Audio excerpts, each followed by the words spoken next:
बिस्मिल्लाहिर्रहमानिर्रहीम, अस्सलाम वालेकुम। मैं हूं समर अब्बास, आप मेरा डिजिटल चैनल देख रहे हैं। नाज़रीन, आज का दिन जो है वो पुलिस गर्दी और अदालतों के गिर्द घूमता रहा और कुछ बड़ी अहम खबरें भी आज सामने आई हैं। एक तो सबसे इंपॉर्टेंट खबर जो है वो इलेक्शन कमीशन ऑफ पाकिस्तान ने पाबंदी लगा दी है किसी भी किस्म के पोल्स या इलेक्शन के हवाले से हलकों के अंदर से सर्वेज जारी करने पर। इलेक्ट्रॉनिक मीडिया के ऊपर पाबंदी लग गई कि वो हलकों के अंदर से जाके सर्वेज या पोल जो हैं वो नहीं कर सकते।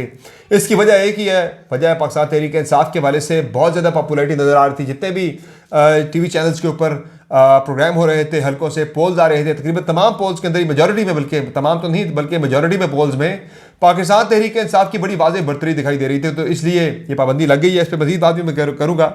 नाज़रीन, human rights commission of Pakistan ने लेवल प्लेइंग फील्ड न होने पर तहफ़्फ़ुज़ात का इज़हार किया और कहा कि एक पार्टी के साथ बड़ी ज़्यादती हो रही है सिलेक्शन में। इस पर बात भी होगी। और जनाब, हम बात करेंगे आज मौलाना फजल रहमान साहब ने इलेक्शन के इल्तवा का फिर से मुतालबा किया और कहा है कि अगर इलेक्शन चंद दिन मौखर हो जाए तो कोई हर्ज नहीं होगा। इन सारी ख़बरों की डिटेल्स आपके लिए लेकर आगे आएंगे।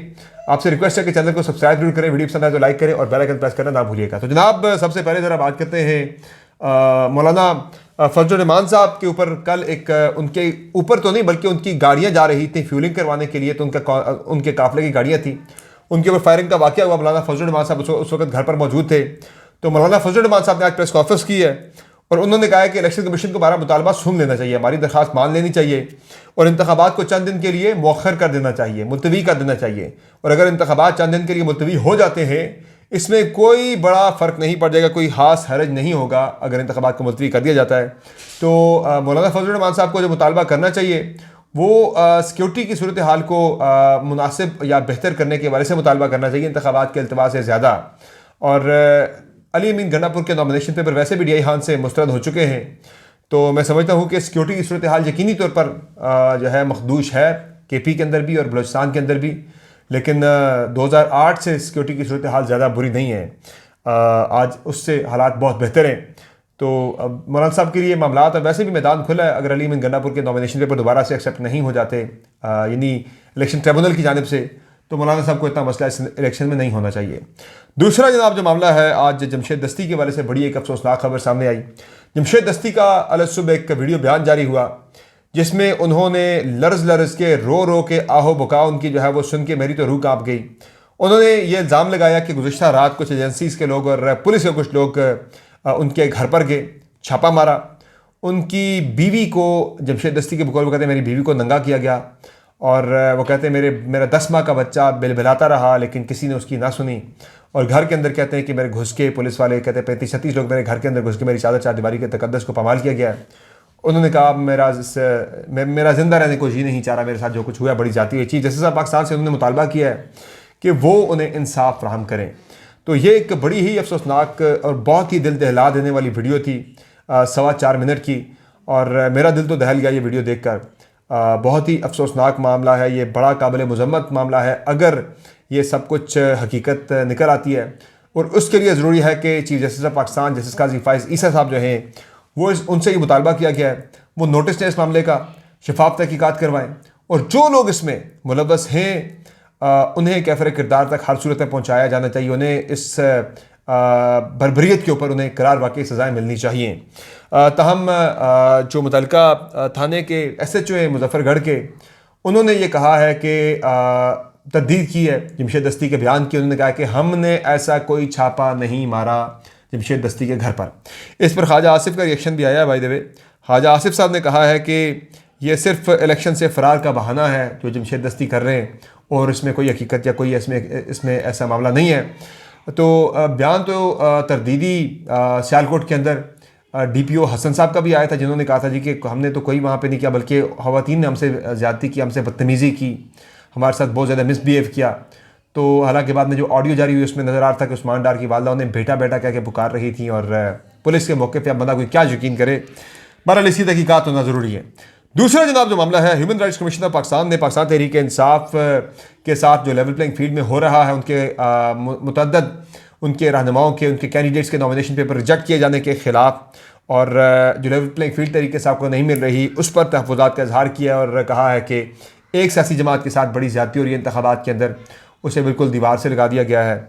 और बड़ी आज धुआंधार किस्म की प्रेस कॉन्फ्रेंस की है human rights commission of Pakistan ने, और शदीद तहफ़्फ़ुज़ात का इज़हार किया पाकिस्तान तहरीक इंसाफ को लेवल प्लेइंग फील्ड से महरूम किए जाने पर। तो ये PTI के लिए एक अच्छी खबर है कि आवाज़ें इस तरह के जो बहुत ही बाअसर फोरम्स हैं वहाँ से PTI के हक़ में उठ रही हैं। बाकी जो मामला है ECP का पोल्स पर पाबंदी लगाए जाने के हवाले से, इसकी हकीकत है। उसकी हकीकत क्या है? उसकी हकीकत यह है कि पिछले दिनों से जितने भी आप सर्वेज देख रहे हैं इलेक्ट्रॉनिक मीडिया के ऊपर और सोशल मीडिया के ऊपर, तमाम में ही पाकिस्तान तहरीक इंसाफ, तमाम में आप ना भी कहें तो मोर देन 70% पोल्स के अंदर पाकिस्तान तहरीक इंसाफ जो है वो बड़ी वाज़ेह बरतरी के साथ जीतती हुई नज़र आ रही है। अब अगर कल को इंतखाबात में नताइज कुछ और निकलते हैं तो फिर ज़ाहिर इलेक्शन की क्रेडिबिलिटी वैसे भी कुछ नहीं रही, जो कुछ हो रहा है इस मुल्क के अंदर इस इलेक्शन से पहले। लेकिन ये पोल्स का बड़ा हवाला दिया जाएगा, ये पोल्स बड़ा कोर्ट होने आगे चल के, और ये दर्द सर बने के इंतखाबात के बाद अगर पाकिस्तान तहरीक इंसाफ को ये इलेक्शन हरवा दिया जाता है, धांधली अगर करके, या प्री पोल धांधली होती है, काउंटिंग में रिजल्ट तब्दील किए जाते हैं, या पोस्ट पोल काउंटिंग के अमल पे या रिजल्ट कंसोलिडेट करने के अमल पे कहीं पर भी अगर धांधली होती है, पोस्ट पोल धांधली जिसे कहा जाता है, तो नताइज अगर तब्दील किए जाते हैं, तो ये जो पोल्स हैं या सर्वेज हैं इलेक्ट्रॉनिक मीडिया के, सोशल मीडिया के, ये कल कोर्ट होंगे। पर्टिकुलरली इलेक्ट्रॉनिक मीडिया के पोल्स ज़्यादा क्रेडिबल है कि वो हल्के में जाके लोगों से हम लोग बातचीत करते जाके उनके मुंह के आगे भाग रहा कि भाई किसे वोट देना है। तो उन पोल्स के अंदर पाकिस्तान तहरीक इंसाफ की बहुत ज़्यादा मेजॉरिटी नज़र आ रही है। तो लगता है उसी मेजॉरिटी से खाइफ और कल को नताइज तब्दील किए जाने के इरादे के तहत पाबंदी लग गई है। पैमरा को कह दिया गया है इलेक्शन कमीशन की जानिब से कि भाई आपने इस पे ज़ाब्ता अखलाक की ज़रा आप करवाएं, इलेक्शन कोड ऑफ कंडक्ट की खिलाफ वर्जी है जनाब, इलेक्शन के ज़ाब्ता अखलाक की खिलाफ वर्जी हो रही है कि जाके हल्कों के अंदर जाके पोल्स और सर्वे किए जा रहे हैं। अच्छा, जो पोल्स और सर्वेज हैं बाकी तो मैं छोड़ देता हूँ। जो मैंने कल एक पोल और सर्वे की मैंने बात की थी कि लाहौर के हल्का NA 127 में सिटी 42 जो चैनल है लाहौर का, मोहसिन नकवी साहब का है, उन्होंने जाके 20,000 वोट पोल करवाया है। This is very interesting, very strange. जाके लोगों से ज़ुबानी नहीं पूछा बल्कि वोट पोल करवाया, 20,000 वोट पोल हुआ है। उसके अंदर भी पाकिस्तान तहरीक इंसाफ जीत रही है। अब चैनल किसका? मोहसिन नकवी साहब का, जो तहरीक इंसाफ के खिलाफ समझे जाते हैं। तहरीक इंसाफ उन्हें अपने सख्त खिलाफ कहती है। उनके चैनल के ऊपर होने वाले पोल पर भी पाकिस्तान तहरीक इंसाफ जीत रही है। तो तशवीश तो फिर होनी है कि भाई ये पोल्स वगैरह का सिलसिला रुकना चाहिए। हालांकि पूरी दुनिया के अंदर, तमाम दुनिया की बड़ी डेमोक्रेसीज के अंदर, अमेरिका की आप बात करें, यूरोप की बात करें, बरतानिया की बात करें, एग्जिट पोल्स हो गए, सर्वेज हो गए, ये इंतखाबात से पहले होते हैं और ये एक डेमोक्रेटिक प्रोसेस का हिस्सा होते हैं। ये कोई अनहोनी या कोई बहुत ही अनोखी चीज़ नहीं है। लेकिन पाकिस्तान के अंदर उल्टी गंगा बहती है, यहाँ बाकी चीज़ें नहीं हो रही, तो यानी बाकी इतनी बड़ी बड़ी चीज़ें हो रही हैं, तो ये भी अगर रुक जाता है तो ये भी मेरे ख्याल से एक बहुत मामूल की चीज़ होगी। लेकिन ऐसा होना नहीं चाहिए। दूसरा, नवाज शरीफ साहब के NA 130 से कागजात नामजदगी की मंजूरी के खिलाफ पाकिस्तान अवामी महाज एक पार्टी है जनाब, उसके कैंडिडेट ने चैलेंज कर दिए मियां नवाज शरीफ के नॉमिनेशन पेपर का एक्सेप्ट होना, कि भाई वो तो ताहयात नाहल, तो उनके नॉमिनेशन पेपर कैसे एक्सेप्ट हो गए। और इंटरेस्टिंगली पाकिस्तान अवामी महाज के जो कैंडिडेट थे NA 130 से, उनके नॉमिनेशन पेपर मुस्तरद हो गए, तो वो चले गए हैं being an affected party tribunal के अंदर। और ये मामला है भी ट्रिकी है कि मैंने पहले भी अपनी राय दे दी हुई है, दोबारा से क्विकली इस पर बात करके निकल जाता हूँ आगे, कि मियां नवाज शरीफ 162(1)(f) के तहत ताहयात नाअहल हैं सुप्रीम कोर्ट ऑफ पाकिस्तान के फैसले की रोशनी में।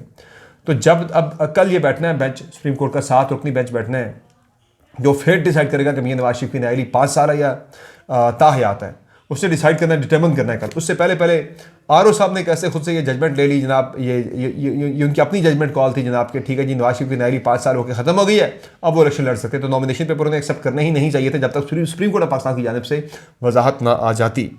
खुर्रम लतीफ़ खोसा के बेटे हैं, इन्हें कल हिरासत से लिया गया था लाहौर से, मजंग से। इन्होंने 2 रोज़ पहले एक पुलिस एहलकार जो बार बार इनका पीछा कर रहा था, इन्हें हिरासा कर रहा था, उसको ज़रा इन्होंने डांटा था सिर्फ कि भाई तुम क्या कर रहे हो, तुम लोगों ने मेरी बीवी को भी उठाया, मेरे साथ भी कर रहे हो, तो मैं बीवी वाले मामले पे मैं खामोश मैं दोबारा खामोश नहीं रहूँगा। इतनी बात की थी, उन्हें उठा के लेकर पर्चा दे दिया। तो 2 दिन से कोशिश में थे उठा लें, कल उठा लिया। आज लाहौर हाई कोर्ट ने खुर्रम लतीफ़ खोसा को रिहा करने का, उनकी FIR को मनसूख करने का हुक्म देते हुए खुर्रम लतीफ़ खोसा को रिहा कर दिया है और वो कुछ देर पहले रिहा भी हो गए हैं।